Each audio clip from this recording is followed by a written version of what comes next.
वैसे एक और बताइए, आपके ओपिनियन में हम्म ऐसी कौन सी कॉमन मिस्टेक्स हैं जो कि जनरली कंपनीज करती हैं मार्केटिंग देयर प्रोडक्ट्स, कि उनके जो मतलब is it personal branding today's market, and इस तरह के एंटरप्रेन्योर्स के लिए क्या एडवाइस हो सकता है? प्रोडक्ट ब्रांडिंग में डिफॉल्ट हो जाते हैं या कंपनी ब्रांडिंग में डिफॉल्ट हो जाता है समटाइम्स, तो ऐसी क्या मिस्टेक्स कर जाते हैं हम? See one I have seen is companies बोलती हैं कि हम ब्रांडिंग मार्केटिंग कर रही हैं, but at the end of the day they are obsessed about sales. Correct. तो मार्केटिंग एंड ब्रांडिंग में अब हम फोटो तो एप्पल की दिखा देंगे, मर्सिडीज या बीएमडब्ल्यू की दिखा देते हैं। फॉर एग्जाम्पल रियल एस्टेट में बात करूं तो हम डीएलएफ की दिखा देंगे।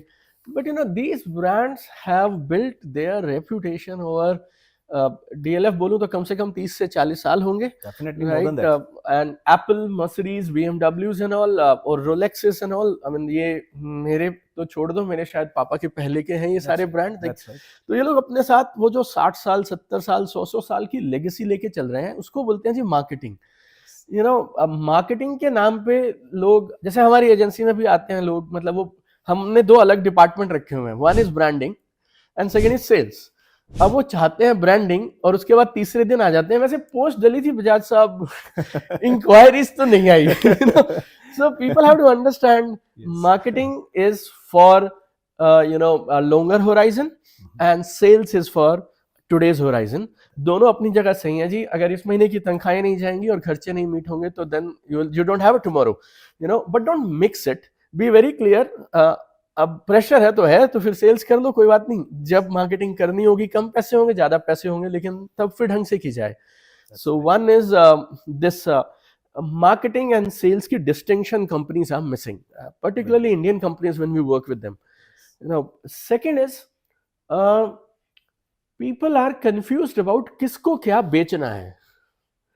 And sales में I have done my MBA in sales and marketing from one of the best colleges in India, right? And then 4 साल जॉब में सामान बेचा जी, 11 साल रोड पे जा जाके बेचा है, आजकल लोगों का बिकवाते हैं हम लोग। तो टोटल करीब 24 साल हो गए जी, राइट, यही करते हुए।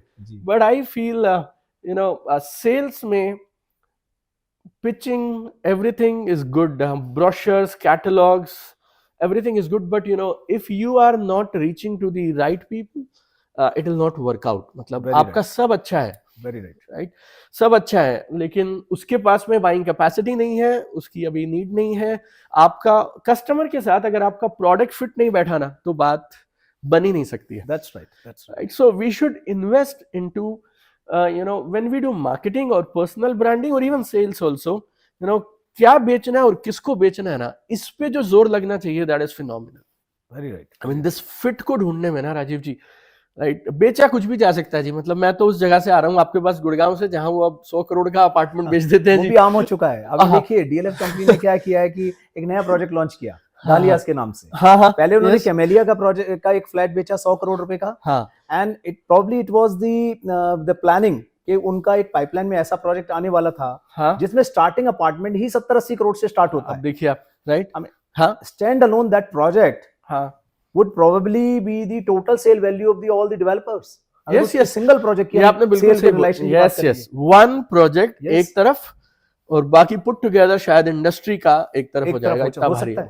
I mean, उसका डीएलएफ ने जो एस्टिमेट दिया है that is close to 34,000 crore, 400 apartments का प्राइस।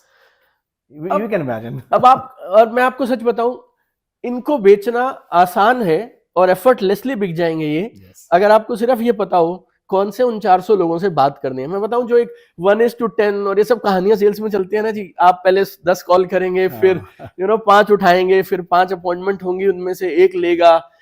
ये सब सिर्फ वो लोग करते हैं जिन लोगों के पास में कस्टमर्स की पूरी अवेयरनेस नहीं है और जिन्हें ये नहीं पता जाना कहाँ है जी, बस। बिल्कुल राइट, मेरे हिसाब से आप और ये जो 400 लोगों को 70 करोड़ प्लस के जो फ्लैट्स बेचा, फ्लैट बोलूं या I don't know, I mean palatial apartment जो बेचे जाएंगे, आई एम श्योर ये लोग शायद 500-700 लोगों से बात करेंगे जी, और इन्हें पता है सिर्फ उसी आदमी से बात करनी है और उसको दे के ये वापस आ जाएंगे। बिल्कुल। अब देखिए ना, बुर्ज खलीफा वर्ल्ड की मोस्ट आइकॉनिक बिल्डिंग है। यस, इस प्रोजेक्ट का जो उन्होंने रेट रखा है, वो बुर्ज खलीफा की प्राइसिंग से भी ज्यादा है। I mean, this itself told, I mean, कि क्या किस तरह का Correct. preparation है जो वो brand के ऊपर काम कर रहे हैं या Right, right, you right. rightly said कि the preparation and the brand and all that is so important. Even आप देखिए मुंबई की रियल एस्टेट को, साउथ ऑफ बॉम्बे को, इट वाज इंडिया की सबसे कॉस्टली रियल जी एस्टेट बिल्कुल, थी। बिल्कुल। अब ये 2024 में, I mean they have established it, not just but they have very clearly established Gurgaon as Yes. I mean, they come neck to neck, absolutely. They come neck to neck. कोई doubt नहीं है। So this fit is very important जी, very very important. तो इसी के अंदर मैं समझना चाहूंगा कि आपके हिसाब से सोशल मीडिया का हाँ, कितना रोल हो सकता है रियल एस्टेट इंडस्ट्री में, एक ब्रांड की स्टैब्लिशमेंट में, सेल्स की अपलिफ्टमेंट में। और क्योंकि देखो आई मीन आज की तारीख में डिपार्टमेंट के भी बायलॉज हैं कि द रेरा गाइडलाइंस भी हैं, उन सबको उसमें रखते हुए, Right. होराइजन में रखते हुए राइट, कि कितना बेनिफिट रियल एस्टेट कंपनीज या ब्रोकर्स इसका ले सकते हैं। और and the other side customers के लिए भी, I mean they should not be Right. Like just एक फैंसी पिक्चर्स और सोशल मीडिया का एक इतना ओवर यूसेज, उनको ओवरडोज दे दिया Right. जाए कि correct. They are like as you rightly said कि पिक्चर तो दिखाएंगे किसी और डेवलपमेंट की एंड हाँ, your product do not matches it at Right. Nowhere. Correct. तो I mean I would want to understand कि ये कैसा फिट होना चाहिए डिजिटल का इसमें। देखिए कस्टमर्स के लिए तो बहुत सरल है जी। सोशल मीडिया की सबसे बड़ी एडवांटेज, सोशल मीडिया की सबसे बड़ी डिसएडवांटेज है।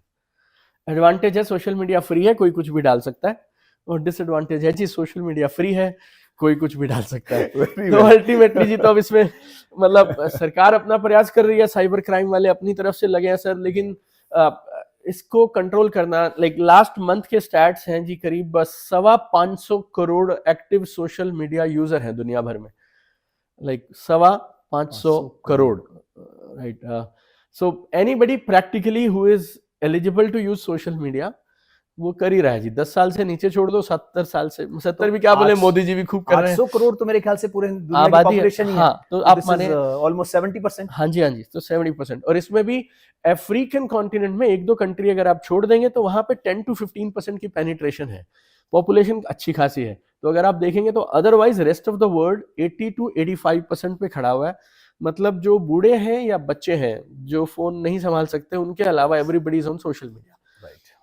सो अब मैं जो कस्टमर वाले एंगल से आपसे बात कर रहा हूँ, कस्टमर को अपना ध्यान खुद रखना है। मतलब ये तो कस्टमर को देखना है, ना सिर्फ रियल एस्टेट का प्रोजेक्ट खरीदने में, बल्कि वो कपड़े, जूते, मोबाइल, घड़ियां जो भी सोशल मीडिया पे खरीदेंगे, they have to do it. और रोज आप देखेंगे कि कोर्ट कचहरी में लगे हुए हैं, कभी वो मेटा के फाउंडर्स को बुला लेते हैं, कभी वो गूगल के सीईओ को बुला लेते हैं, और कि आपने यहाँ मैनिपुलेट किया, वहां मैनिपुलेट किया, बट जहां लोग हैं जी वहां पे ये सब तो होगा।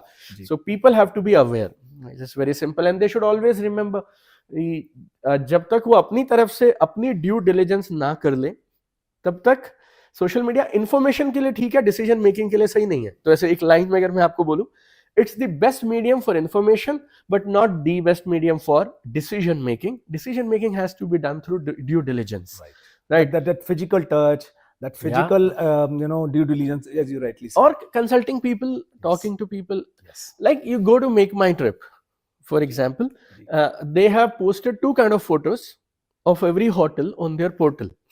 One is hotel photos, which they have done, which they have paid lakhs of rupees, and the lobby is glamorous, the front facade is glamorous. उसके बगल में now they have started posting customer real photos. तो वो अब कैसा दिखता है? Why they are doing it? Because धीरे धीरे करके अब आप मेक माई ट्रिप पे जाएंगे और अगर आप होटल देखेंगे तो आपको दोनों तरह के फोटोज मिलेंगे। इवन गूगल पे अगर आप ढूंढना शुरू करेंगे तो यू विल स्टार्ट सीइंग दोनों तरह की फोटोज। तो जैसे जैसे अवेयरनेस बढ़ रही है तो रियल एस्टेट में भी ऐसे होगा।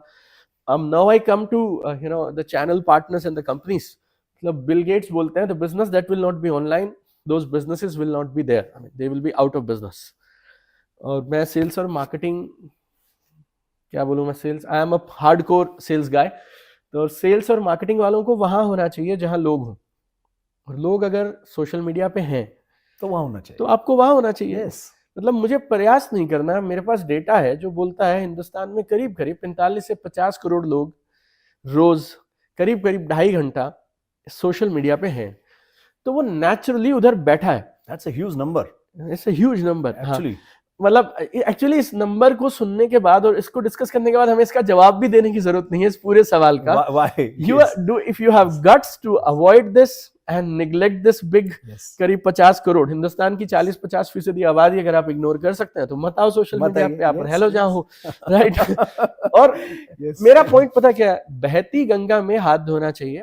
और जब आप रिवर में, आजकल तो पता नहीं होता कि नहीं, जब आप नदी के फ्लो के साथ बहते हैं तो आपका एफर्ट कम लगता है, राइट. तो लोग नेचुरली अपने फोन में है, 2.5 घंटे इंस्टाग्राम पे हैं, उस 2.5 घंटे में उसने 150 रील स्क्रॉल करनी है, उसके बीच में आपकी मेरी 2 रील आ जाएंगी.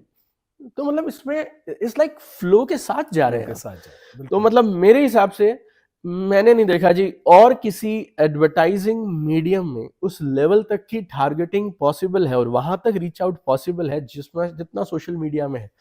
जैसे जब हम रियल एस्टेट क्लाइंट्स के लिए काम करते हैं, मतलब आप अपनी पोस्ट या अपनी एड्स किन्हें दिखाना चाहते हैं, उनकी एज क्या होगी, किस तरह के प्लेसेस को वो विजिट करते हैं, कौन से कंट्रीज ऑलरेडी विजिट कर चुके हैं, उनके ट्रैवल इंटरेस्ट क्या हैं, किस तरह के रेस्टोरेंट्स विजिट करते हैं, नो दैट लेवल, मतलब कौन सी लोकेलिटीज में किस शहर के अंदर में रहते हैं, नो वहां तक आप जब जाकर टारगेटिंग करते हैं ना, and if you do it in the right way, is the most cost effective and साथ के साथ रिजल्ट लेके आने वाला मीडियम है. So good. And plus one more thing I have realized over a period of time, people have started judging companies, brands, individuals based on the strength of their social media. That's right. ये even though जैसे एक हमारे हो सकता है एक real estate के channel partner हैं, वो किसी के पास जाकर बैठे हैं और वो बोलते हैं जी मैं तो जी 10 साल से रियल एस्टेट में हूँ जी और मेरा बड़ा एक्सपीरियंस है ना ऑल. और ऐसा हो नहीं सकता कि उनके बैठे बैठे वो उस पर्सन के नाम से फेसबुक पे, इंस्टाग्राम पे सर्च ना कर रहे हो. Very right. उधर की उधर इंस्टेंटली, मतलब और या जिस कंपनी की आप बात कर रहे हैं, आई एम नॉट सेइंग उसके कितने मिलियन फॉलोअर्स हैं, but if you look at a professional company, उनका अकाउंट कैसा दिखता है, it makes a lot of sense. a huge difference. Yes, huge difference. तो यहाँ तक का फर्क अब पड़ने लगा है थ्रू सोशल मीडिया. तो इसमें आप AI का रोल क्या देखते हो? Social media is one thing. हाँ. I mean, AI, how this is going to revolutionize this industry? See, if you see, AI is artificial intelligence. Ji. Intelligence used intelligently ji. can help in so many ways. See, one is in terms of creative side, हमारी posts, हमारे videos, हमारे reels की editing, अगर हम AI को ठीक से train कर दें, I mean, AI is all about training. अगर आप AI apps को, AI सॉफ्टवेयर्स को ठीक से ट्रेन कर देंगे तो आपको जो आपके डिजाइनर्स 2 पोस्ट के लिए शायद पूरा दिन लगा लें और उसके बाद आपके जो कलर होंगे, आप एक लग्जरी प्रोडक्ट बेचना चाहते हैं, शायद आपको उसमें ब्लैक कलर चाहिए फॉर एग्जांपल, या फिर आपके कुछ यूरोपियन कस्टमर्स हैं और आप उनके लिए सटल पेस्टल शेड्स यूज करवाना चाहते हैं, बट आप कितना भी कोशिश कर लें, आपको ये बात आपके डिजाइनर को समझाने में शायद महीने लग जाएंगे, उसको ट्रेन करने में महीने लग जाएंगे, but AI can be trained in few hours, right. And then this AI will continue to improve and optimize itself based on every post के बाद आप उसे क्या prompt देते रहते हो. So the kind of work that it will produce in terms of creatives and all, so that will be phenomenal. And second will be हमारा जो data का analysis है ना और हमारी जो targeting है, इन दोनों चीजों पे हमारी AI के जो टूल्स और सॉफ्टवेयर्स हैं, ये हमारी कमाल की मदद कर सकते हैं. आप बिल्कुल ठीक कह रहे हैं. Data analysis is one very important aspect. Yes. कि आपको अगर किसी कंपनी ने यही निकालना है भी मेरा कितना ओवरड्यू है नेक्स्ट 3 मंथ्स के अंदर, राइट, या मेरा कंस्ट्रक्शन का शेड्यूल है, I mean there should be some auto system कि एक उनको ऑटोमेटिक डिमांड्स रिमाइंडर जा सकता है जिससे कंपनियां अपनी कलेक्शन इंप्रूव कर सकती हैं. और अगर कोई पर्सपेक्टिव इंक्वायरी आई है, it can automatically allocate the lead to the respective salesperson and the feedback can be recorded. Yeah, I mean, बिल्कुल सही बात. There can be complete matrix around it. Yes. Very right. तो data पे काम हो सकता है. Effectiveness of tools बहुत अच्छी हो सकती है.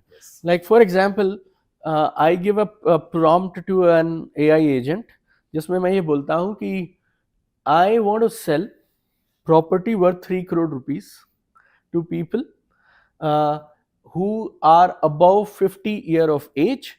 They understand English really well, you know, polished people who understand English really well. Design me a brochure which is 3-page brochure, and go to my Google Drive and take out 3 photos that will appeal to this kind of an audience and paste them on that brochure.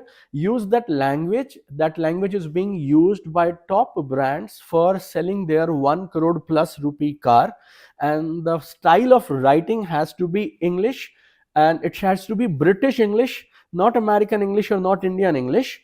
And this brochure should have 70% of free space and 30% of text or photos in it, and give me 7 different options which are entirely different, and please do it for me. And you wait, you pause, have a cup of sip of water, and it will give you 7 brochures. That's too much. I will show you someday. That's you a come to our lot. office, That's a and lot. we will show you in 3 months that it will be done. And imagine, Wow. Rajiv ji, agar ye ho gaya, Yes. so then This is crazy.